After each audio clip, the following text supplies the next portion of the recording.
This episode is brought to you by Vital Farms. Isn't it bullshit to have to question where your food comes from? At Vital Farms, you can trace your pasture-raised eggs all the way back to the source, the pasture. On the side of each pasture-raised carton of eggs, you'll find the name of the farm where your eggs were laid. And when you look the farm up on their website, you'll get a peek at all the sunshine, fresh air, and open space the hens enjoy. Learn more and find out where to buy them at vitalfarms.com. Vital Farms, keeping it bullshit-free.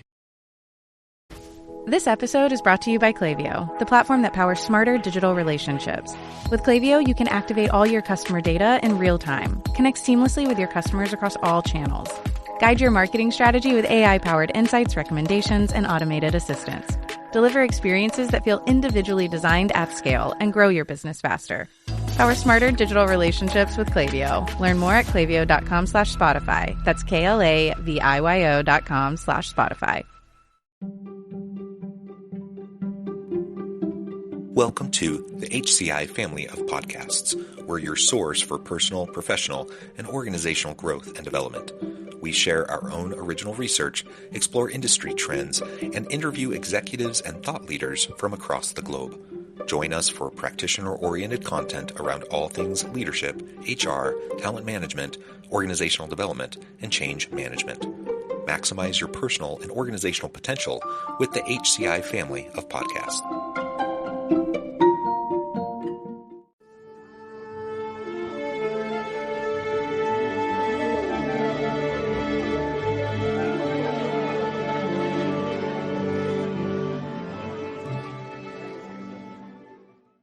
Amy Lavoie, welcome to the conversation today. Thanks so much, John. It's great to be here. It is a pleasure to be with you. I talk with people from all around the world, and it just so happens today we're both local. You're joining us from Salt Lake City. I'm just south of Salt Lake City. Today, we're going to be talking about a new Torch study that confirms how coaching creates a virtuous cycle of positive behavior and change that benefits.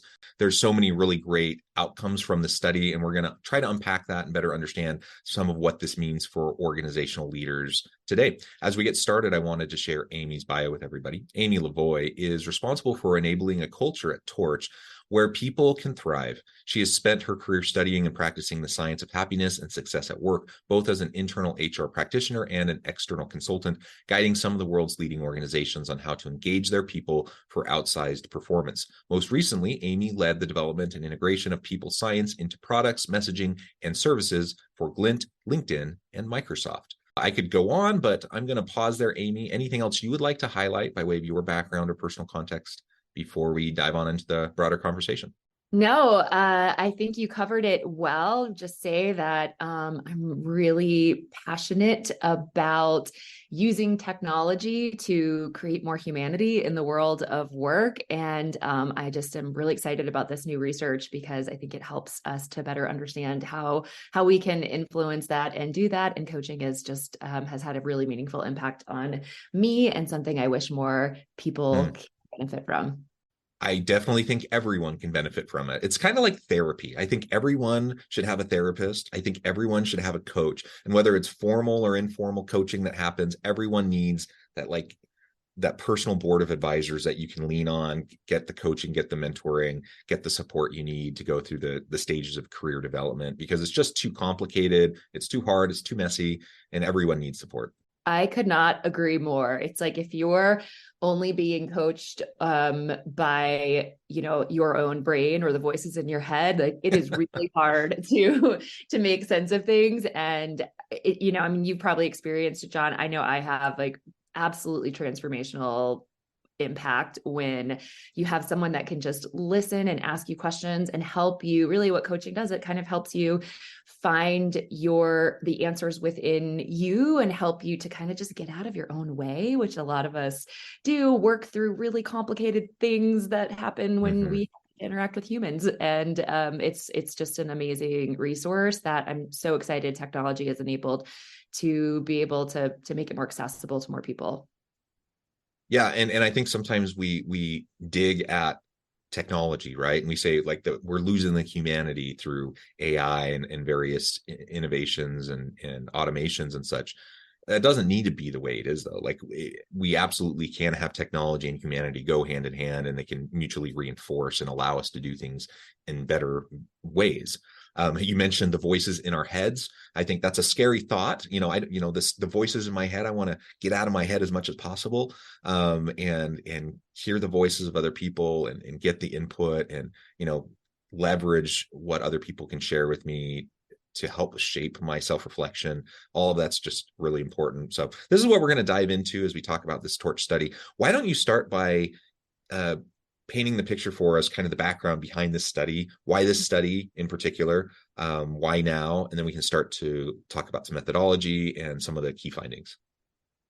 Great. Yes. So just to back up really quickly, Torch, we exist to unlock the potential of people, teams, and organizations. And we do that by creating and connecting humans together through technology. So I'm really glad that you shared that. I absolutely agree that that technology can really unlock a lot, but ultimately what we are using technology for is to help you get the right match based on your own needs and styles and the things that you want to work on.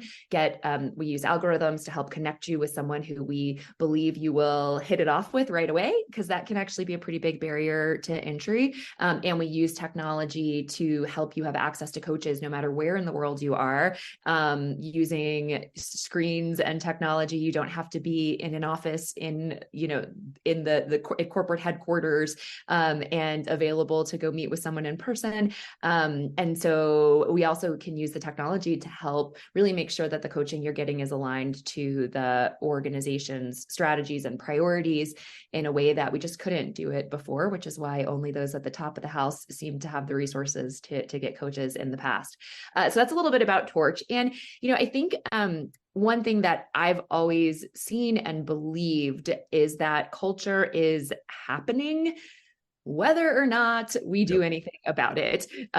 You are going to see it evolve, going to see certain things expand. And really, as leaders and as an organization and HR professionals, we want to kind of get more in the driver's seat of that.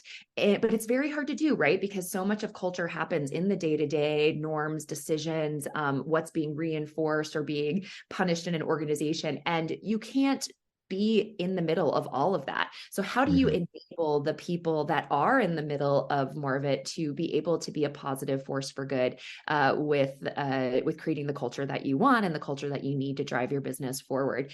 And so we kind of know this anecdotally. We all know examples of really negative culture expansion. I think that's we call the positive and virtuous version of that the ripple effect. But I think when we see it happen in a negative way, it feels almost a little more like a wildfire, like it just can take off. We see things like when Wells Fargo had the fraudulent accounts, or Volkswagen was falsifying emissions. These things can happen, and often without even the awareness of leadership, because of what's happening on the ground.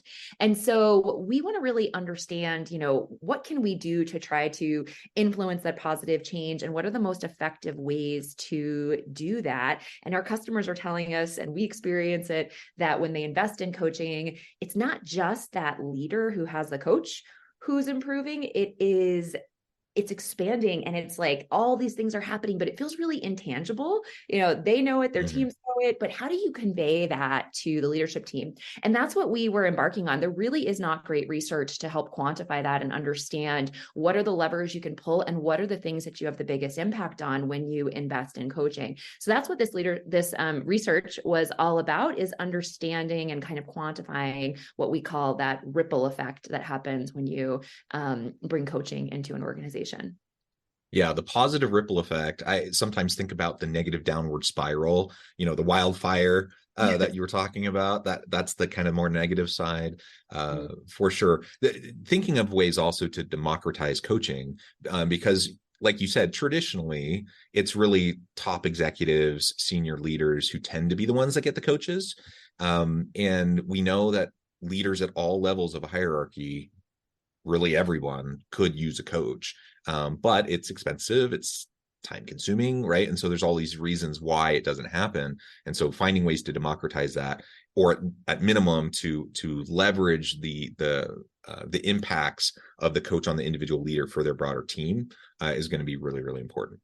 Yeah, it's so important. And I just wanted to say one thing that I think is really important is we define leaders as anyone who takes responsibility for the success of those around them. Mm-hmm. And I think that's important because if you look at the way work gets done now, if you've done anything with, organizational network analysis, you know that it's not just the people managers. It's not just the senior leaders or the directors and above who are having an influence on the culture. So that is another thing that, technology has enabled, is for us to be able to reach a lot more people who actually do have an outsized impact on what's happening in the organization. Yeah, absolutely. Okay, so let's dig in. Maybe describe just briefly some of the nuts and bolts behind the methodology of this, the sampling, etc., and then we can talk about some of the results. Yes. So at a high level, we looked at organizations who are investing in coaching, and we looked across 22 different industries, had a really large sample size. And what we were trying to understand is not just what is the impact of those who have gone through coaching. That's something we get data on all the time through our platform. We wanted to understand the impact that was happening for the direct reports of those people, for the key stakeholders of those people. What were they seeing from that person that had gone through coaching? And also, what were they experiencing themselves as a result of a more effective leader? So that's high level what we were looking for. We had large sample size across lots of different demographics and industries to make sure that we were getting valid and reliable results. Awesome. And those words, hopefully for anyone who's kind of a data wonk, we won't go into the data analytics and analysis and stats behind it, but hopefully those words will trigger for you that, yes, these are valid and reliable results with good sample sizes, etc. So we'll just leave it that there. Okay, let's talk about how this all works, the science aspect, how emotions can spread to other workers through psychological process of contagion. I know that's one of the findings that came out of this report. Yeah, I think that is really important. That word, hopefully that phrase kind of makes sense, but just to define it really clearly, emotional contagion is when our emotions inspire similar emotions in other people. And what we found is that while there are some really tangible changes that happen as a result of going through coaching, one of the kind of phenomenons that's happening is that when someone goes through coaching, they are not only improving their skills, they're improving their confidence, they're improving their resilience, they're improving their ability to be agile and to feel positive and equipped to handle what can be really challenging in this world of work. And that is what is part of what is spreading and kind of creating this virtuous ripple or virtuous cycle that can have a really positive impact. Yeah. And I just really like that idea of contagion around coaching. And you've already mentioned the ripple effect. Tell us a little bit more about what you found about this ripple effect through this study. Great. So some of the things that were really powerful were just the extent of the impact. And we knew, anecdotally that we would see something, but we saw that 94% of those that we surveyed saw their manager improve in a lot of really tangible ways. And that is something that is, when you think about the impact that a manager can have, especially a manager who is struggling on not only the effectiveness of the work, but sometimes really the livelihood of the employees that they are managing, that is pretty incredible. Just to dig into that a little bit more, a lot of what the top changes that employees were reporting seeing from their managers fall actually under the category of communication. So how they're communicating in meetings, how they are enabling the employees with information, how they are open to feedback and receptive to having hard conversations, which is just such an important part of everything that we do, and something that I know as an HR leader myself, as a business leader, is just so hard to influence and control when you're trying to kind of create a big training program to improve communications. So that was really powerful. And I'll just give you one quick quote that really stood out to me. One direct report said, since my manager's coaching, the standout change at work is the evident shift in how our team communicates. Meetings have transformed into focused, open, and inclusive sessions, valuing every team member's input, and that shift has nurtured better collaboration. So, just to kind of see an employee say, like, not only are our meetings more effective, but, you're also driving things like innovation, and I feel like I belong more, and I feel like I'm valued more. These are really powerful examples of the ripple. Yeah, that's amazing. And one of the results I saw, 94% of respondents seeing positive change in their managers as a result of the coaching, especially around communication. 6 of those top 10 changes they see come in the communication category, communication kind of sphere. Do you want to speak to that a little bit more? Yeah, and I can actually share with you some of those specific specific kind of communication categories that were bubbling up in those top 10 findings. More effectively communicating with others, being more open to feedback, asking more questions. Wow, what a hard skill to know ask versus tell. Giving useful feedback, active listening, which is like so connected to really getting to the root of what might be going on, and managing difficult conversations. Those are all some of the communication skills that we saw employees experience as improvements for their manager. And with this ripple, 91% of employees report positive improvements in their own skills. Maybe speak to some of that. This, John, is my favorite part of this research, and something we were hoping to find, but just really awesome to see more detail around that and how big that impact is. So as you said, 91% of employees were saying that they actually felt like they were improving, their skills were improving, their mindsets were improving as a result of their manager being coached. So this was like really getting into that deeper example of that ripple effect. A couple kind of diving a little deeper into that. 51% of respondents shared that their manager has helped them and has helped them encourage them to be more curious and to continuously learn. We saw a lot of things related to growth mindset. So taking chances, making mistakes, sharing a controversial idea, knowing that they can improve something that they might have felt was really hard. That's massive. And we know about, a learner's mindset and growth mindset from Drucker's work. And I know Satya Nadella is big in kind of creating that culture. So that's something that, without a ton of intentionality, we were seeing really had a big impact. Also saw that respondents were more open to learning new skills that they might have been kind of afraid of in the past. And we know in this changing world of work that skill development and redevelopment or learning totally new skills is critical. And another one that I appreciate is that more than 2 in 3 respondents said they strengthened their sense of self-efficacy, i.e. their ability to accomplish a task, and their own sense of competence and effectiveness by their coach, essentially being able to help them work through that skill development. And that's huge. I mean, you talk about lifelong learning, you talk about growth mindset and Carol Dweck's work. This being able to increase your self-efficacy is just a vital general kind of mindset shift in skill set in an unknown future. As we move into the complexities of life and in organizations and the shifting nature of work and how organizations need to be able to pivot often on a dime, like in order to do all of that and for you to feel like you can navigate that, self-efficacy is really huge. It's really, really important. And so that's one of those findings. I mean, 2 in 3 report that, which is amazing. And then the next question is, well, how do we get that other 1 in 3 to also feel that way, right?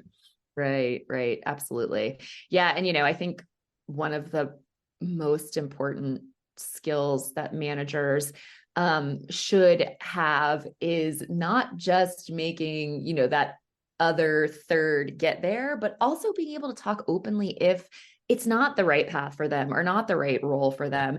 And so I was really encouraged to see, kind of having difficult conversations, having, being able to share, more constructive feedback. Feedback is just something that is so sorely struggling in a lot of organizations. And so, I look at it that you might not get to 100% on this one, but that might be because we're actually having the right conversations with people about performance management and some of the things that might mean they're not the right fit for the role. So all of these, to your point, are just so critical in an unknown world. We cannot rely on an internal communications team to be able to get everyone the information that they need in the time they need it, to have a training team give people the skills they need, have every level of leadership approve on a decision that needs to be made in the moment. Like, the world of work is moving so rapidly that one of the biggest lessons in leadership for me in this kind of age is that we need to let go as leaders. We need to let go. And it's really scary, but when you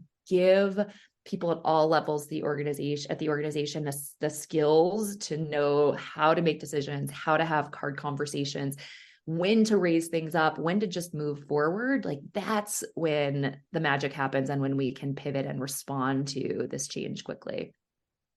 Yeah, as you were saying that, I 100% agree. We need to learn how to trust, how to let go, how to empower those who have the technical expertise to do the work that needs to get done. When I'm leading a team, hopefully I'm not micromanaging them. But it's like this, I see on both ends of the spectrum problems with people who are in the weeds micromanaging, and it's all about them. That's not effective. Nobody likes that. But I've also seen people who say, oh, I don't want to micromanage my team. And so then they're it's complete laissez-faire, nothing. There's actually no management going on. There's no leadership going on.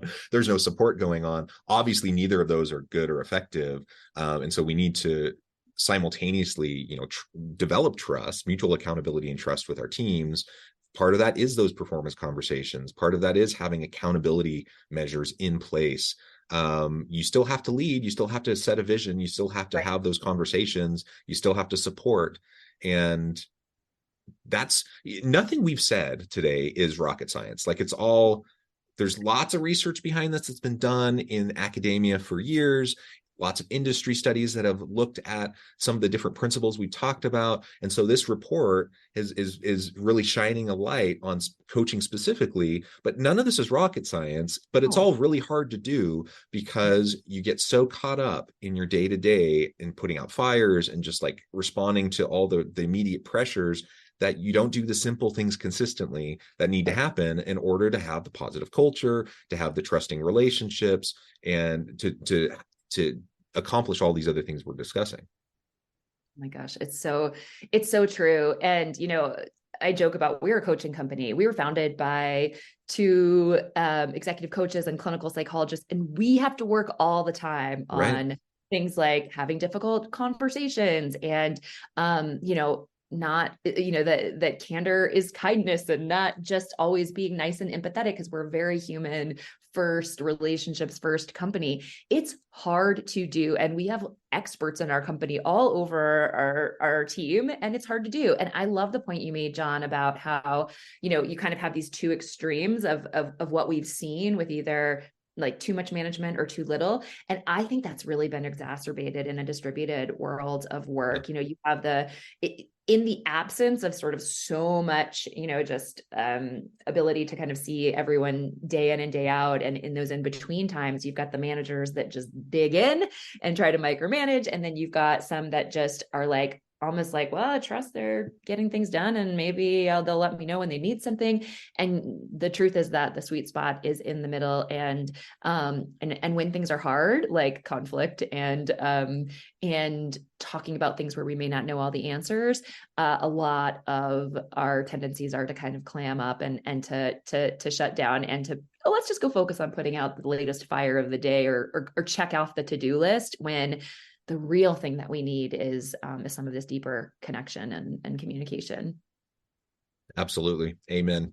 Well, Amy, this has just been a really great conversation. I know at the time I need to let you go here in just a minute, but before we wrap things up for today, I wanted to give you a chance to share with the audience how they can connect with you, find out more about your work, your team, where they can find this report, and then give us a final word on the topic for today.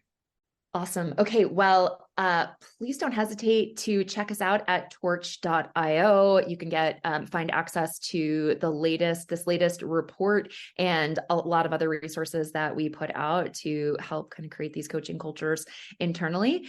You can also reach out to me on LinkedIn, Amy Lavoie. I would be happy to connect and learn and share with all of you as we are navigating these things together. And finally, I think one of the things about the report that is just so important, like you said, John, it's not rocket science, but yet we're not doing it. Sometimes I feel like, the scientific equations are easier to do than this stuff. So in some ways you wish there was there was a textbook or a playbook on what exactly to do, and we're not doing it. And so we realize that a lot of times organizations intuitively knowing it's the right thing to do is not enough to get the business case to find funding and to be able to roll out new programs and convince, the CFO in a tight budget time that this is something you need. So I just want to leave you with one other stat that came out of the research, which is about the impact that coaching has on overall company performance. So we were able to tie this also to things like retention rate. We know how expensive it can be to attract employees, rates of promotion, and even increased levels of performance. So those who go through coaching are reporting 71% increase in performance that has a direct impact on business results. And so this is not just a nice to have, this is directly tied to what we do as HR leaders and helping our organizations be more successful. We don't get to just treat people kindly if our organizations are not succeeding in achieving their goals. And so we're trying to help equip our customers and the world with making the case for what we know is this really important thing. Yeah, well said. Amy, thank you so much. It's been a real pleasure. I encourage the audience to reach out, get connected, find out more about what Amy and her team can do for you. Check out the report. And as always, I hope everyone can stay healthy and safe, that you can find meaning and purpose at work each and every day. And I hope you all have a great week.